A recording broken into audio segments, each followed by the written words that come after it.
Perkenalkan, nama saya Deolova Maid dengan NIM 23024-194. Di sini saya akan menjelaskan materi tentang fase intelligence, design, dan choice dalam pengambilan keputusan. Tahapan-tahapan keputusan menurut Simon. Herbert Simon membagi proses keputusan menjadi 3 fase. Yang pertama, intelligence phase, itu adalah identifikasi dan pemahaman masalah. Yang kedua ada design phase, itu adalah perancangan model dan alternatif solusi. Yang ketiga ada choice phase, itu adalah pemilihan solusi terbaik dan digunakan dalam banyak sistem pendukung keputusan modern. Selanjutnya, intelligence phase atau identifikasi masalah.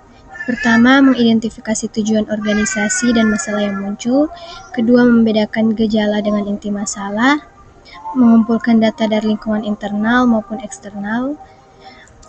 Yang selanjutnya, kunci apakah sistem melaporkan masalah sebenarnya atau sekedar gejala. Untuk kendala umum, yang pertama ada data tidak lengkap atau tidak akurat. Kedua, biaya akuisisi data tinggi. Yang ketiga, estimasi data sering subjektif. Dan yang keempat, data historis belum tentu sesuai kondisi mendatang. Untuk klasifikasi masalah, yang pertama, terstruktur atau program problem.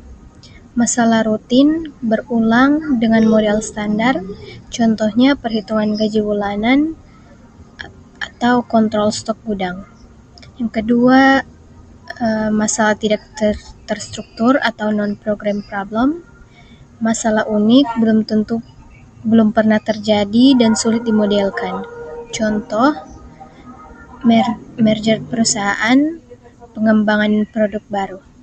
Yang ketiga, semi terstruktur, itu adalah kombinasi keduanya membutuhkan data plus intuisi manajerial.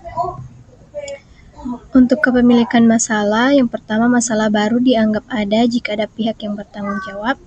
Yang kedua, tanpa kepemilikan, masalah dianggap milik orang lain dan bisa terabaikan. Yang ketiga, organisasi harus menugaskan pihak tertentu untuk menangani masalah. Dan yang terakhir, hasil akhir fase intelligence, perumusan masalah secara formal. Selanjutnya, design phase atau perancangan solusi. Yang pertama, mengembangkan dan menganalisis alternatif solusi. Kedua, tahapan utama, di dalamnya ada konseptualisasi masalah, abstraksi masalah dalam model kuantitatif atau kualitatif, dan terakhir identifikasi variabel keputusan, hasil, dan lingkungan. Selanjutnya, model sederhana itu cepat dan murah, tetapi kurang akurat. Yang terakhir ada model kompleks, itu adalah lebih akurat, tetapi mahal dan sulit dimanipulasi. Jenis-jenis model dalam desain. Model matematis itu berbasis angka dan persamaan. Model simbolis atau deskriptif itu representasi naratif atau diagram. Model simulasi itu meniru kondisi nyata dengan skenario what if. Model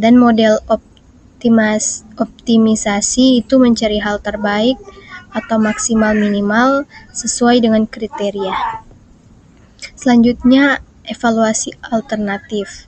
Evaluasi dilakukan berdasarkan kriteria. Yang pertama, efektivitas. Itu adalah apakah tujuan tercapai. Yang kedua ada efisiensi, itu biaya, waktu, dan sumber daya. Yang ketiga ada risiko, itu potensi kegagalan. Dan yang keempat, dampak jangka panjang. Untuk alat bantu, yang pertama analisis sensitivitas, kedua analisis what if, yang ketiga analisis skenario.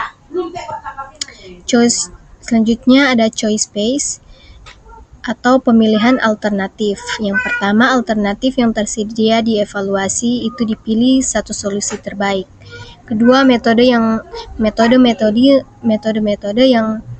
biasa digunakan. Yang pertama, analitik, itu algoritma matematis.